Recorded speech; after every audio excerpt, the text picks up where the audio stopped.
Hey guys, we're here at Sugarland and they just built a Pumptrack and we're going to teach you a few beginner tips on how to ride one. First of all, I would like to say thank you to my sponsors, Troy Lee Designs and Specialized, for helping me this past few years. Make sure to go check out their stores and go get yourself some stuff. Alright guys, the first beginner tip that I would like to share is safety. You always want to have your safety gear when you're first learning. So like me right now, I have my knee pads, my elbow pads, and gloves so I won't get road rash or start bleeding if I fall. And I would also recommend wearing a full face because you don't want to get scars on your chin from falling.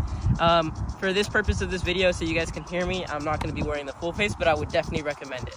So after you get yourself some pads to start riding, the first thing I would like to learn for you guys to learn is where to put your hands. You don't want your hands to be all wonky, have one side all the way on the other side and have it like this, vice versa, or just have them all weird.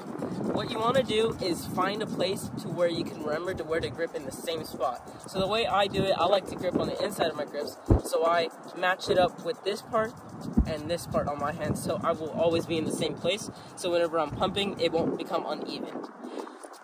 The third thing, would be foot positioning. Some people have their feet like this or like this.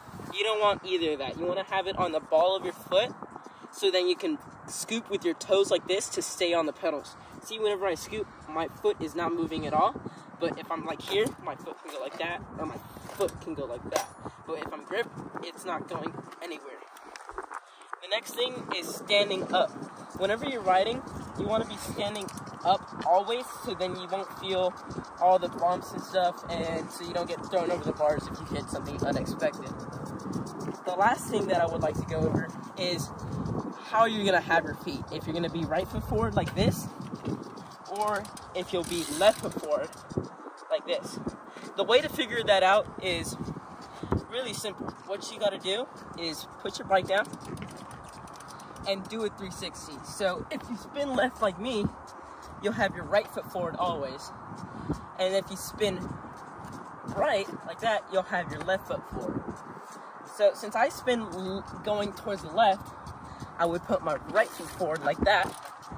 But if you were to spin to the right, you put your left foot forward. Is looking ahead and how to do pump and how to hit berms. So the first thing is looking ahead. You always want to look ahead. So let's say I'm hitting a turn, right?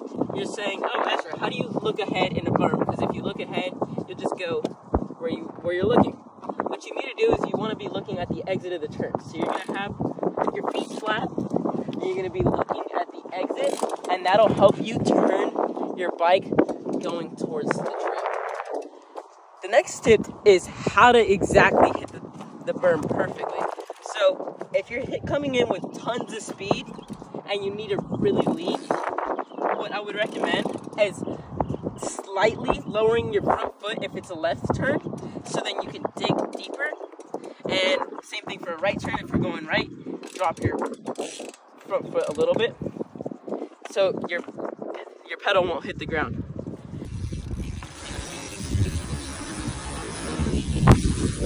The next thing is pumping. We're going to go over here to these rollers.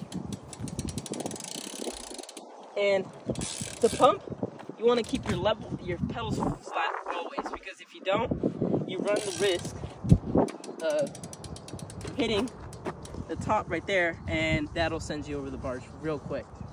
So what we're going to do is pedals flat. And what you do is you come up the face, right? You don't go into your bike. It's more like the bike comes into you here.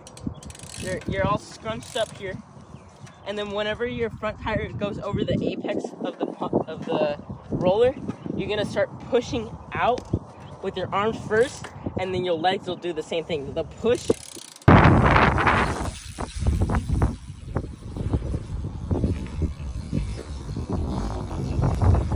Well, that concludes the video, guys. I hope you learned a lot, and I hope you guys put those tips into your riding to help you. Pumptracks take a lot of time to master, so make sure not to get frustrated and take your time with it. And soon enough, we'll make an intermediate video on how to manual and how to start jumping. See you guys then.